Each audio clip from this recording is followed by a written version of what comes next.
Hi, and welcome to another episode of Be Fierce and Try podcast. I'm here today with professional triathlete Meg Dirito, and she's hot off of her race at Eagleman, busy planning the rest of her season and next year. And I'm super excited to have you on, Meg. Should we start with talking about Eagleman? You want Sure. to tell us, how did the race go for you? It looked like for a lot of folks, the swim was a bit challenging. Uh, I saw some interesting times on the bike as well, which you wouldn't normally expect on a generally flat course. So how'd it go? Yeah. I think overall it's not really what I had expected. Like if you look at like overall time wise, and then if you look at each individual sport by itself, I do consider myself a fairly strong swimmer, which I feel like a lot of us had some issues in the swim. It was a lot very choppy, hard to keep in the packs, hard to swim straight. At certain points it was hard to tell where anybody was. So it was kind of just a, try to get through the swim and get to the other end, basically. That's what I'm used to hearing everyone as I wait, and I'm usually starting like 20, 30 minutes behind you. Yeah. Oh, It's like survive the swim. But do you think, so you've been doing a lot of competition in masters lately, and I've been doing quite well with that, at least based on everything I see online. Do you think like that very short transition from uh competing in pools to like straight into a choppy open water may have had part of it, or just luck of the day? I think it was probably luck of the day because the week before I swam open water cable nationals and ended up coming second, which I'm happy with, off of a two-time Olympian that got first. So I was That's a pretty very good finish. Yeah, so I was very happy with my swim at nationals. I felt like it was very strategic. The water was very calm, so it was able to, keep your pacing. You were able to see the packs in front of you. I was able to change my speed, my stroke rate. So it was a lot of like what my coach and I work on. I was able to do that. So I know what I'm capable of doing, but getting into the water at Eagleman, it's kind of like all that just kind of went out the window. And it was like, this is just going to be a swim where you're just going to have to get from one end to the other because the chop was just so hard. You couldn't do stroke rate or sighting or anything like that. I tried to keep with people, but we were all over the place. So it just didn't make for my Yeah, ideal swim. looking at the replay on, I guess it's outdoor in the US. Looking at the replay, even the announcers were having a hard time tracking who was where because everyone was all over the place and kind of Yes. spread out more than normal. Yeah. And especially with like how we all start in a really long line. Hmm.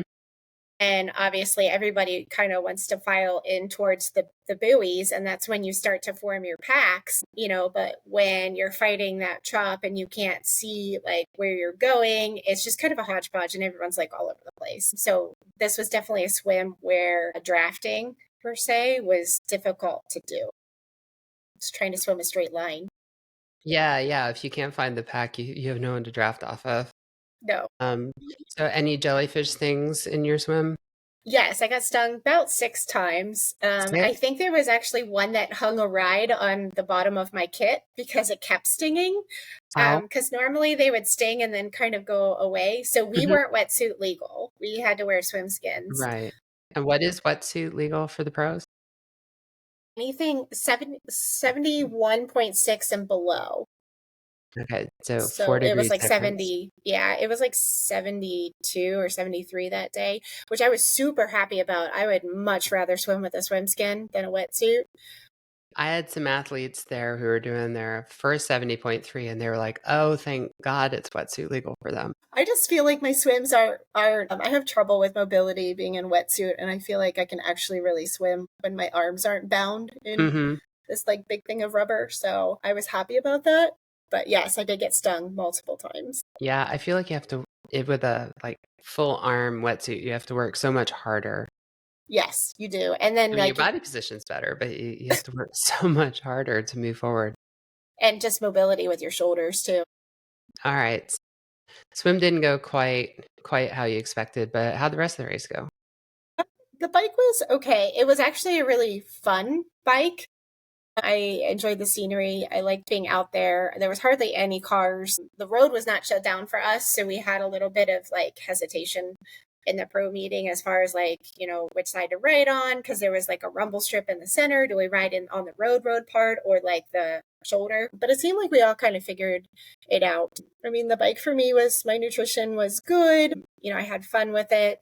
I stayed with a couple girls for quite a while. I did see some of the age group men. They tend to like to zoom past and make their way to the front per usual. So, which Yeah, made hard because that's not new. yeah, because we have race rangers, so that tells us how far apart we have to be, but it's really hard when the guys kind of slot in between us. Hmm. So it makes it hard to keep the distance. So we're trying to follow rules, but Yeah, yeah. So, what's your nutrition strategy on the bike? Um, so I've always had a sensitive stomach, so I do all liquid nutrition. And I do about a bottle per hour. It's about I would say like 400 calories, 90 grams of carbs. I use the Scratch Super Fuel with carb powder and a caffeine powder in there. So I just drink all of my calories. See, I Seems to work for tried me. that, and every time I tried that, by the time I got to the run, my stomach was wanting to empty itself. Okay. Well, everyone's different, Yeah. I don't do well with eating anything. No, nothing solid for me. Okay. Yeah, my coach and I are trying to figure out like, I consistently on fulls consistently get to about mile 16 and then my belly is like, please empty me. Yeah. Yeah. And like the rest of the race is like crap after that because Oh that no. feeling through the whole race, it's like, so It's that's what we're trying to figure out at the moment. yeah. I But think it's tough. It's just like changing things constantly in yeah. training and figuring out like what works for you. But So again, every race is different too. so the bike, aside from, random age group men sliding in with the women, uh, how'd it go? It was okay. I feel like my bike strength, is okay. I don't compare to some of the top pros at this point. They're just really, really strong bikers. And it's definitely something that I am working on and comes with time. I mean, I'm definitely a swimmer for sure. Biking I love. Running I would say would be my nemesis. Running is your nemesis? Yeah. Really? I would not have thought that. Oh, yes. We've been battling back and forth for many years, me and running.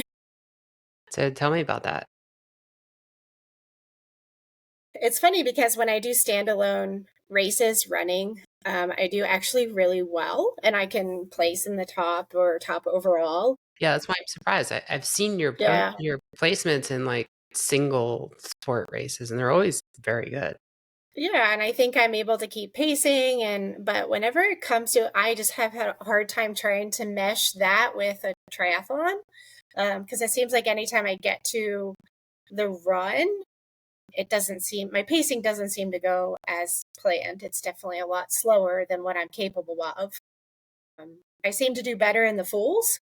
I feel like I can go my pacing for longer. Hmm.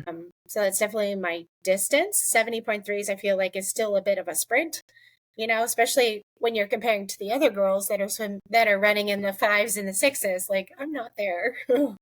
So Yeah, I did Chattanooga 70.3 was that a month and a half ago, a month ago, and no swim. So it was my first time trial start, okay. and I'm really strong on the bike, but not as strong on the run. It's like my worst of the three sports. Yeah. And I was like first off the bike in my age group, but I ended up coming in like 13th or something because these women were like passing me doing like 550s and six the whole Hmm. day. And I'm Yeah. like, can we bring the swim back to slow them down? Yep, exactly. It's like you're either, and my husband and I always talk about it. You're either one of the three sports, like naturally, Hmm. and it's like I feel like the swimmers always have a hard time running because they're water animals almost, you know? So it's like you get to the run and they're like, I'd rather be swimming. And then you find like the runners are super fast, but they're not as good on the swim, but it's a lot shorter than the run. So they can make up, you know, the gap, you know? So Right. And the bike is like the equalizer.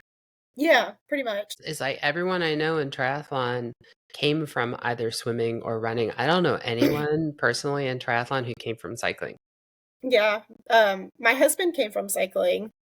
but I don't know him, so the rule stands. He not a swimmer, not a runner, but a very good cyclist. So Yeah. he actually taught me to ride my bike Well, that was nice of him. way And back when. Yeah. and now you're in the pro field and he's not. I'm sure he could have if he kept putting the work in. But here we are. Yeah.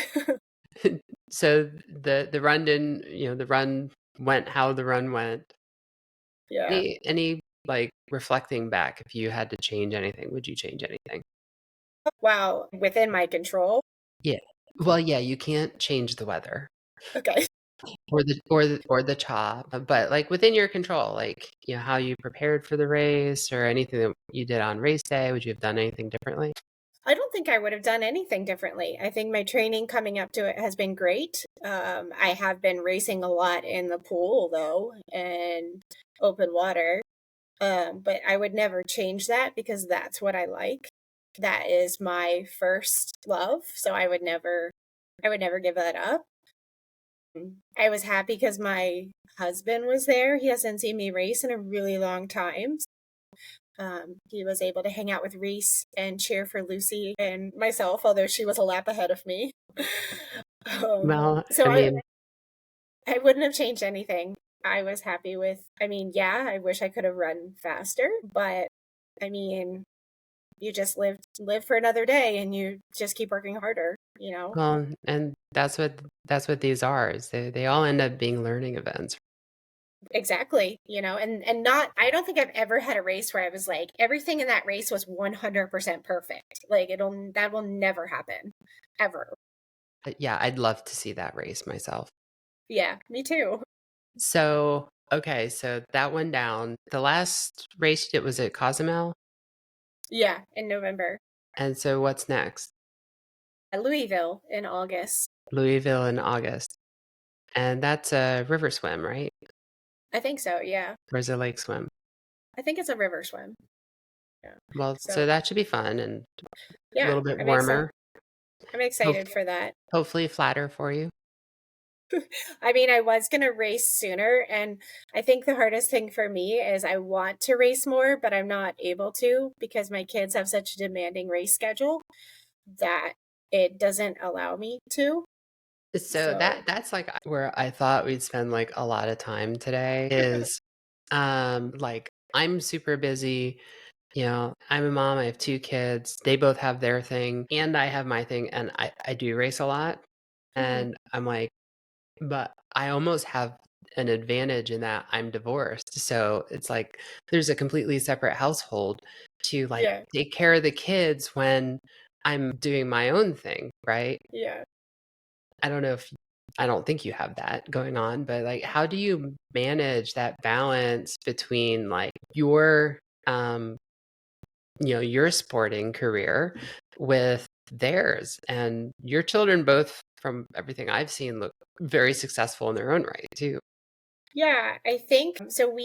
My kids have been in sport since they were 18 months old. So they haven't been out of sport at Mhm. all. They both have just seemed to grow into the love of swimming. My son started when he was 6, swimming competitively, and my daughter, she did gymnastics and swimming at the same time at the age of 8 and fell in love with swimming. So then she decided to pursue that. So we moved to another team that was more competitive. So my kids growing up they don't know life outside of sport. So to them, like training and being dedicated, like that is part of their life. So they see me and they've seen me, you know, growing up, like training, you Mhm. know, and being organized and planning. And so they know what it takes to get to where they want to go. So they're just used to it, I guess. And how old are they again? So my son is 10 and my daughter, she's 12 right now. So my daughter's 12, my son is 15, almost 16. And about a year ago was when, maybe a year and a half ago, was when in like the 10K distance, he got faster than me. Mhm. And then last fall, he ran his first half marathon faster than me. And it was such a humbling experience for Yeah. me when now my son in half marathons is sitting at the finish line like, Mom, I finished 20 minutes ago. What took you so long? You're like, that is kind of humbling because you're like, finally, they've reached that point where Hmm. they are able to do it on their own, one, and you've got them to that point where they feel confident and they're good at what they do, you know? Right. And they're confident enough to do it without you by Oh, their yeah. side. As Yeah. like, it's like at the start line, we start next to each other, and then I just watch him trot off into the distance Mhm. and finish with like the top five guys. And then he's like, that's great. You came in second in your age group. He's like, age groups are for losers. I think my most humbling moment was, so Lily loves open water just as Hmm. much as I do. And when she was 8, we started her in open water, and my husband and I used to swim beside her in the races, and we would cattle shoot her. So she would be in the middle, Hmm. and so that she felt like we were there. And um, at the age of 10, she actually started just swimming by herself. And this year, I watched her prep for her own open water race by herself. And I watched her stand on that podium as second overall female against 50, 40, 30-year olds, just standing up there. Like, she has gotten to that point where she is so good and she is so confident out there Wow, and, that's amazing.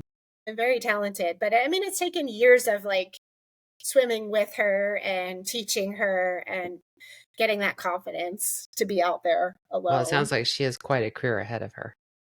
I think so. I mean, she loves swimming. She does prefer the pool, but she's also very good at open water too. My son doesn't like open water. He's very good at the pool, but he does not like open water. So Yeah, he says it's dark.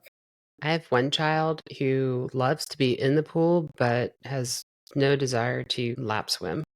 Hmm. I have another one who loves to be in open water but has no desire to swim between the buoys. Hmm. Yeah. So, It'll come around, they'll yeah, figure it out. yeah, last year at the AC Tri, my son he was second on the podium, but he was last out of the water. Uh-huh. But, he was last out of the water, passed everyone on the bike, and then did the was it 10K, Mm, like 5-minute splits or something like that. And that's crazy. I'm like, dude, He's a runner. he is a runner for sure. And now he's Yeah. like starting to get faster than me on the bike. And it's like, oh my God, come on, It's man. only a matter of time. Yeah. My daughter's faster than me in the pool. So how do you balance all this? Your children clearly have very active schedules. You have Yeah. a demanding training schedule, I would imagine, between competing, you know, in the swimming and in triathlon. Gosh, it takes a lot of planning. I have to know exactly that day what is on my schedule, and I have very small window to do something. So like I know, like if I have a 2-hour bike, like I know I have to do that bike starting at this time or I will not get it in. So it's never a negotiable for me. It's this is what I'm doing at, say, like 8 o'clock. I think with my kids' training schedule, so my daughter trains 16 hours a week and my son trains 14. We're at the pool all the time, so I use that time for training. Like this morning, my daughter had a 2.5-hour swim practice, so I got a swim and a run in this morning. So I use that time to do my training as well, instead of just, a lot of the parents like to sit and watch, and I always disappear and end up working out. Um, And then I work 10 shifts a month at the ER clinic. So I do get a 2-hour lunch break. So I go to the pool and I ride during that time as well. I was going to ask if you still had a full-time job with all this going on. Yeah, it's usually twice a week I work.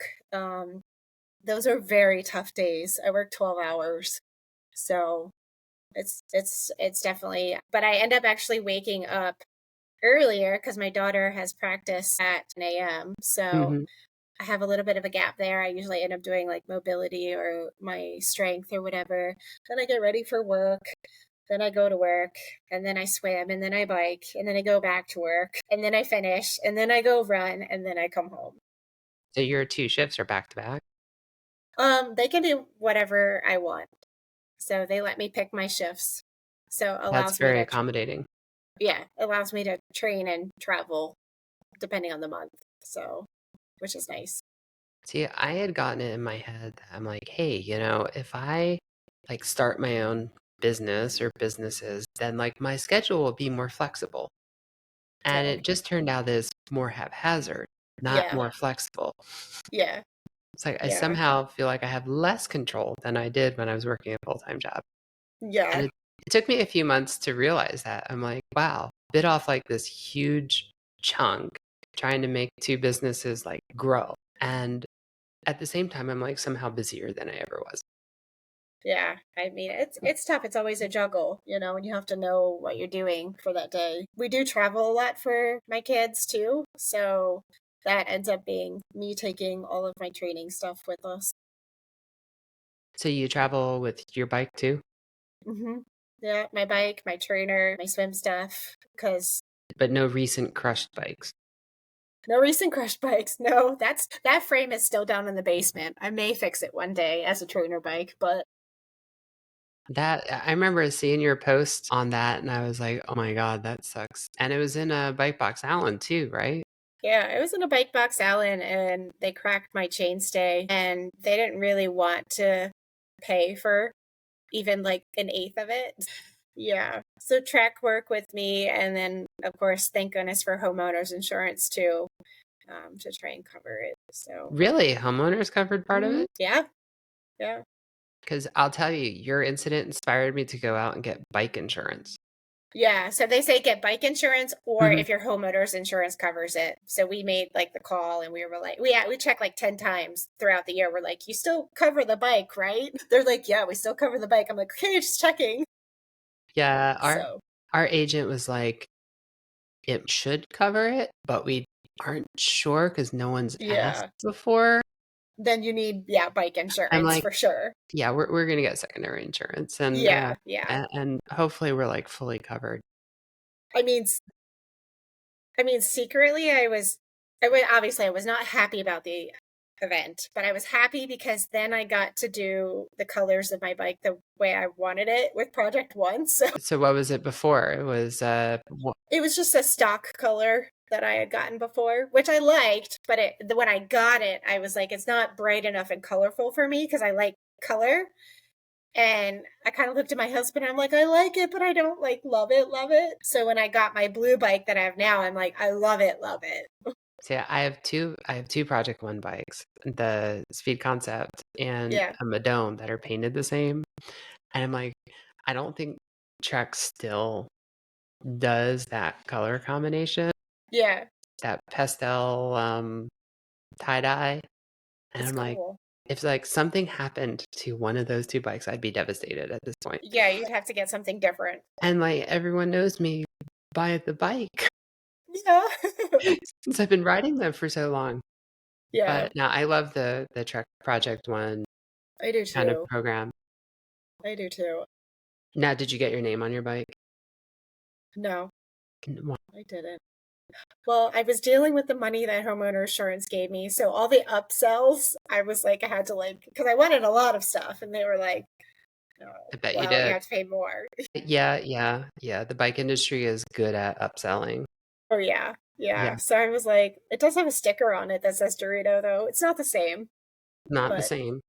Yeah, not the I was same. gonna get mine on, and then the dealership like talked me out of it. They're like, "Well, but what if you ever went to sell it?" And now I'm like, the odds of me ever selling this bike Yeah, no. they're pretty low. They're pretty low. I can't even sell my old bike, my old Shiv that I used to ride because I still love it. I don't even ride it, but I can't sell it. I don't, I'm just like, I like it.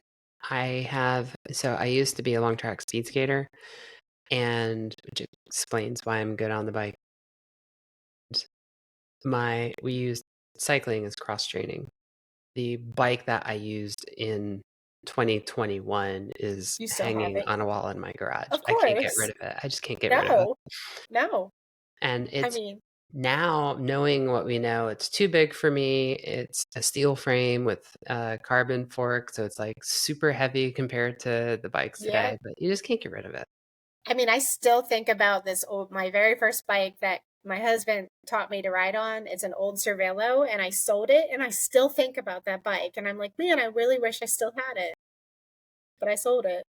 So I'm And like, I'm not selling any more bikes. out of curiosity, your SRAM or Shimano setup? I'm sure I am. SRAM. Yeah, I like it.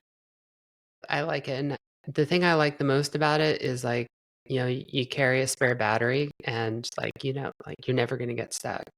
No, and I actually, when I race, put an extra battery in my front piece just in case it's charged, just in case. You never know. Yep. Yep.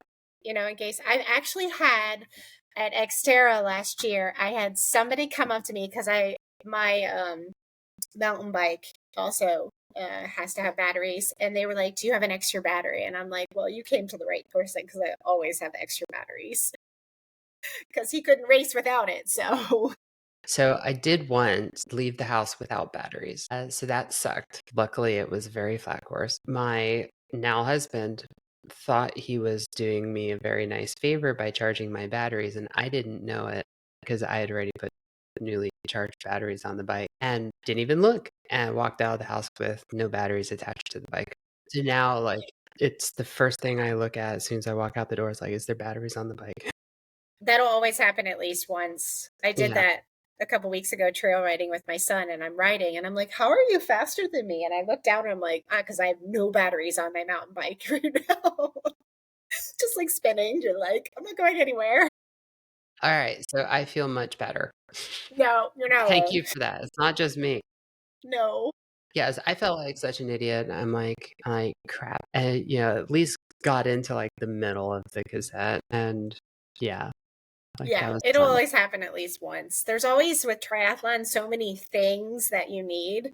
I mean, it's like, at Cozumel, I forgot my shoes. I'm like, who forgets their shoes?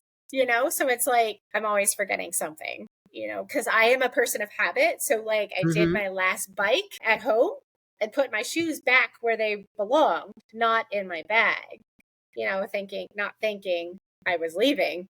So before every race, I've gotten in the habit, I post on like Facebook or Instagram or wherever a photo of like all of my stuff by discipline. And people like are like, oh, this is so helpful. Thank you, blah, blah. And I'm like, no, this is so that I know I have everything. Like, because once you put it in a bag, you're like, I think I put it in. Well, right. And then if you're traveling, when you get there and there's that thing that you can't find, Hmm. you can go back and be like, no, it's here somewhere. I know Hmm. it because I have a picture of it. Yeah. Although I have to say, I like the closer races where I can just put my bike together at home and then stick it Hmm. in my car, because it's like when you travel and you fly, you're like having to have all the tools and, put your bike together. And I remember flying back from Cozumel and they took my bike tools because they said it was a weapon. And like my multi tool, and they were all color coded of all the different sizes. It Yeah, was yeah. so nice. And the guy was like, "It's a weapon," and he hits it on the table, and he's like, "See?" And I'm like, "It's not a weapon. I'm like, I can It's a hit you on the table and it'll be a weapon. it's a bike tool." So I lost it, and my husband's like, "Come on, Meg, let's go. It's fine. Just come on, we'll get another Yeah. one." But I was so sad. It's like, So, yeah. Yeah, that's always one of my fears is I take my bike doesn't fit in the bike box with the derailleur on it. So mhm, I take the chain and derailleur off and that comes yeah, in my carry-on. Um, I'm always they're gonna I'm take it always from you. checking the TSA list. I'm like, chain is allowed in the carry-on, right?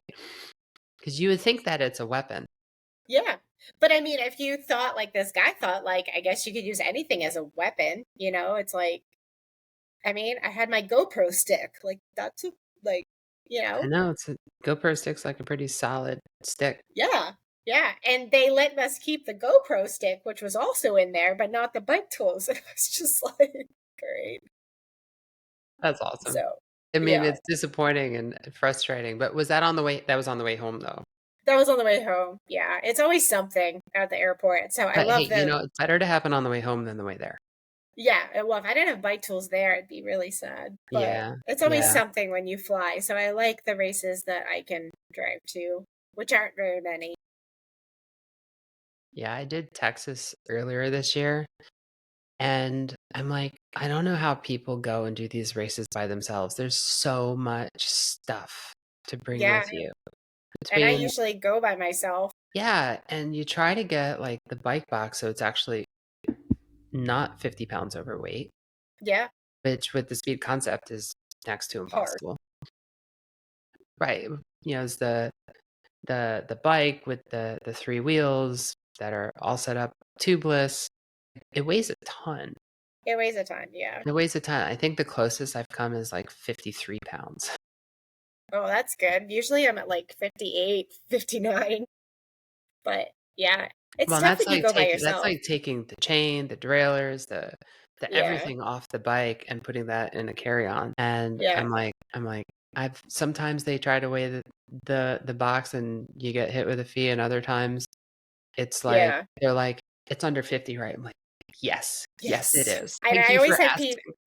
I always had PTSD walking away from my bike box at the airport because I'm like, somebody's gonna look at that, right? Like, it's good. And they're like, oh yeah, whatever. And they like shove it in the corner. I'm like, somebody watching that? I just terrified every Yeah, time. I like to Philadelphia, at least for American. TSA will sometimes, most of the time. I think I've only had them say no once. Let you stand there while they go through it. You have to stand like on the Oh, other really? side of this window. But like every time they open it, they're like, "Oh, it's not a mountain bike. This looks expensive." And I'm like giving them instructions, you know, on how to put it back together How the to way it close it back. was. Yeah. Yeah, so it Yeah. closes and the frame's not broken when we get there. Yeah. And coming back from Nice, they didn't even open it. They're like, "You don't have any CO2 cartridges in here, do you?" I'm like, "No." And then they put it through the X-ray machine, and that was it. Well, I don't know why don't do that anyway. We're all bikers. We're like, we know you can't have CO2. Like, do you want stickies on it that says no CO2? Like, I don't have them in there, Right. you know, Can they have like a TSA pre for bikes with no CO2 for bikes. cartridges? Yeah, you're like, I promise, I swear on my life, you can take my house and children if I put a CO2 cartridge in here. Right, You know, right, it's like, yeah, it's crazy because then they have to rip apart your bike and then they can't close it because they've moved stuff. right. And especially if you got like three wheels in there, Yeah, and and of had course I extra stick. wheels in the rum. Yeah, and then I of course stick like sometimes my nutrition in there depending on how heavy I am. And if you move that, everything is like a puzzle. So like if you mess it up, then it won't close. And I'm like, did you have to open it in the first place? But Right. So I do a lot of the Disney races, and some of them have yoga offered. And when you do it, you come back with this decent echelon yoga mat. That yoga, one of those yoga mats is now filler inside of my bike box, so yeah. that my helmet and stuff doesn't move around. And I'm like, please don't move that stuff. Like it's okay. There's no liquids, there's no gels, there's There's no nothing. Please batteries, don't there's move no it. CO2 cartridges. Like we're good, we're good. Just acknowledge that, put your little paper in and call it a day. It's yeah. Yeah. So I feel like anytime you fly, it's definitely more anxiety. And I always end up flying by myself and traveling by myself because the kids always are at home, have school or something. So I have to lug suitcase and backpack and bike I through was gonna by say myself. how much stuff traveling by yourself, how much stuff do you end up taking with you? I mean, a lot because always have my backpack, but it's like filled with like my helmet and, all of that stuff, plus my wetsuit. And then I always have my suitcase that I bring for, you need all your clothes and your training still. And then you got your bike. So it's tough. And I know at the Baltimore airport, we have to take a shuttle to actually get to check in. So I'm like trying to get my bike on a shuttle. And everyone just looks at you. They're not like, hey, can I help you? They're looking at you Oh like, yeah, they're looking at you like, what is that? What's in yeah. that? I'm like, you could What is? help me. Yeah, yeah. we have that in Philly from the parking lots. Unless you park like in the garage, you have to take a shuttle. Hmm. And it's the same way. It's like you get on. I hate that. You get on, you're lugging at least one suitcase, your backpack, your bike Your box, bikes. and trying to maneuver it all on. And Yeah. everyone's sitting. There's no space for any of it. Hmm. I know. I've had some people say, "Hey, can you put your bike on this luggage rack?" And I'm like, "What? No, I can't. Like, I can't lift it. It's a Yeah, yeah, bike." yeah. Do I look like I can lift this over my head? You're like, "No, you're just gonna have to let it sit right here."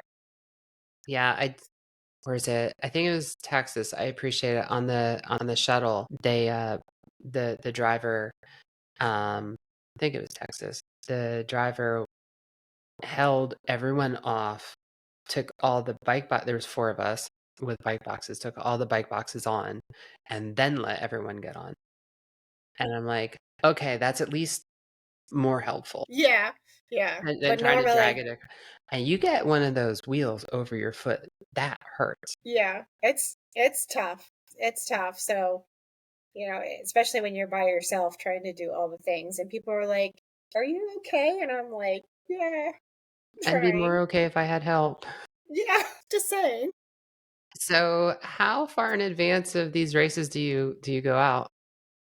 So I think I have my schedule for this year, although, it's always up for negotiation based on how I'm feeling and how the kid's schedule is, which is nice because that's one thing about the pro races is you can drop out like a week before the race if you need to. So I have Louisville in August and then Chattanooga full in September. I have hopes of doing Portugal in October and Arizona in November. That's a lot of fall racing. That's a lot of fall racing, which actually works better for me because I used to race in April, but my kids have championship swim month in March. So training was very, very difficult to get all the hours in, especially for a full. So I swore that off and was like, I'm not going to start racing till end of May or June. Of course, that's when my kids start their long course season, and championship Mhm. month is in July. So we actually are gone 3 of the 4 weekends swimming. So it actually works out better doing it in the fall. Yeah. So I'm I'm a like, fall racer. Yep. most of the races I want to do are in the fall, Yeah. but so is World Championships. And I'm like, how do you make it? I'm like, I haven't figured out how to make it work. Yeah. For me, I find that if I'm very stressed with life stuff, putting in a race is not beneficial for me. It's too much, so I'd rather focus on training and also balancing my kids' schedule until they're not racing as much. So, Makes sense. yeah. So you don't go out like weeks in advance and scope out the course and train, just kind of do it Nope. the way the rest of us do and head out when you can. I head out. Yeah. I actually try to go to the race the last minute possible just because logistic wise, like, it's just stressful. Like for Eagleman, I stayed home until Friday. Eagleman's how far from your house? Like 2 hours? Yeah, like 2 hours. Yeah. Yeah. So I actually really liked it being home, less stress, less packing, So it depends on where I'm going. If I do a full and it's far away, then I'll fly out like earlier.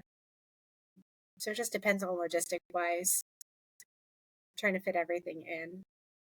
But my What's kids the always have first priority. Always. Yeah, it's funny how that works. Hmm. Always. Like I'll drop a race if it means that my kids have something. I always thought that as they got older it'd be easier, but No. it's now it's harder because they're more involved with stuff. Yeah, and their races are bigger and they're further away and it's like now we used to do like the local races a couple hours away. Now we're traveling to, my daughter made nationals in August, so that's in Florida, so we're just always all over the place, further, bigger now. I don't have that problem yet with the races my kids are in, but hoping that the cross country takes my son to college. Yeah, for sure. But, he travels with me to some of the foot races and then spends the next month complaining about how it set him back in his training for cross country. And I'm like, that's because you just did a half marathon and they're doing 2.5 miles at a time. Yeah, so he's just far ahead, you know. Right, right. But they're that's I think one of the challenges with like high school sports. The high school coaches, they have like how they want the kids to train Mhm. and all the events. And the faster kids, of course, like, they want them like at the top of their game for Yeah, every race for the high yeah, school. It's like, okay, but is that the best thing for the kid, for the athlete? Like, if yeah. he's hoping to someday maybe be like an Olympic marathon runner, is him only doing like high school 5Ks the right thing to do? It's tough because, like, I definitely hear what you're saying because we have a lot of logistics as far as like high school versus private club sports. Hmm. Because private club sports, they tend to push that individual to, higher tier competition based on like what they're able to do. High school's like, well, I need you to swim X, Y, and Z, which may not be like your forte, but the team needs it or whatever. So there's a lot of controversy with us because a lot of our, like for swimming, for example, our high school won't allow club kids to swim. So they won't be able to do high school swimming. Really? That seems Yeah. kind of. Yeah, they said that high school swimming practice takes priority over club and that they have to come to every high school practice and then they can go to their club practice when they're done. So I'm like, so you want them to train 5 hours a day in the pool? I'm like, that doesn't make sense, That feels So excessive. yeah, yeah. So basically, they just push away a lot of the club kids and they stay club swimming. I mean, it feels like the high school loses in that game. Yeah, big time. Because the faster kids are gonna go do the The the club. more higher Yeah. level competitions if they have a choice. Yeah, and a lot of the high school kids or they want to do high school because they want that atmosphere. They want to experience that. But they also want to stay club, so they want the integration of the two together. They want them to work together and be like, "All right, you got to come to practice before meets, you got to come to all the meets, at least X amount of practices per week," but they won't do that. They won't mesh the two. So, it's all or nothing, which Yeah, doesn't seem. I haven't seen it for the stuff we're involved in be spelled out quite as clearly, but like the notion is still there. Yeah. It's like we give the coach the list of all the races that the kid is doing, over the summer, and then every time he does one, he gets yelled at for doing the race. Yeah. I'm like, the kid came in fifth place in a field of 22,000. Like, could we maybe like tell him he did a good job? Or tailor his skills to do that kind of running, Right. and because he's Yeah. good at it, like Yeah, that it confused me. Like in track season, they moved him to the middle distance. And I'm he's long distance. like he is not a short distance or middle distance runner. Yeah. He is a Yeah. long distance runner. And he's a Yeah. quick long distance runner. Like, why are we putting him on middle distance again? I mean, I guess I could see like making a child well-rounded in a lot of things. Yeah, because I know our kids have to swim all events, whether you're every stroke, every distance. Like you are to swim everything. They don't pigeonhole you into anything. If they did that in track, we those meets would be even longer than they are. So I miss Yeah, the well, middle school meets where they were like an hour and a half. Now they like start at noon and end at 9 p.m. God. And over the winter during winter track, it's like lo and behold, like it's always your kid that's in the last event. Of course. Like it's like, well, couldn't you have gotten here later? No, because I'm in the second event too. So you have to stay the entire time. Right, It's right. cool. So we're It's raising the future generation of endurance athletes here. Yeah. Like it just to me, I always, and I've watched you online, we've chatted a few times. I'm like, how does this lady like keep it all together when it's, you, your husband, your two kids compete, you compete, and you're all travel. I think every day, I feel like every day you're somewhere new.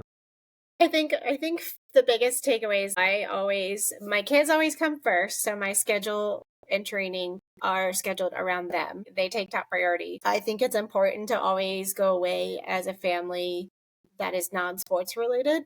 So I always make a point that once or twice a year we go away just for vacation, because I think that is huge. I fill in the gaps basically. Like every waking Mhm. moment of my day is filled with something, And I also have a husband who is extremely helpful, and he's extremely accommodating, and he works with me, and he knows the kids' training schedule and mine, and okay, you got to go do your bike now. He's super supportive, so I couldn't do that without him. I think that's amazing. Yeah. So, kind of finishing out the conversation, let's talk about age group athletes. So, you started as an age grouper, I think, right? Mhm. Mhm. And you advanced. And so, for the age group, because most of the audience is age group athletes, what advice do you have for them as they try to advance towards the front of the field? I think most age groupers don't aspire to be pros, but Mhm. we'd all like to be faster, right? Yeah. I think the biggest takeaway is consistency. I think that's like one of the biggest things that, just showing up every day, and not making excuses for why you can't fit in a swim or a bike or a run, and just adapting to that particular day. Like if you had a hard bike on the schedule, but you're not feeling it, then switch it to a recovery bike, and just showing up every day and being consistent. I think that's huge in progressing, just staying in the game, and then constantly being hungry for knowledge. Like, how can I do this better? How can I do this better? Talking to people. I feel like everyone has something to offer, advice wise. Some that you can take to heart and some with a grain of salt, but constantly just staying hungry for knowledge in the sport. So I think that those are two huge things to stick with.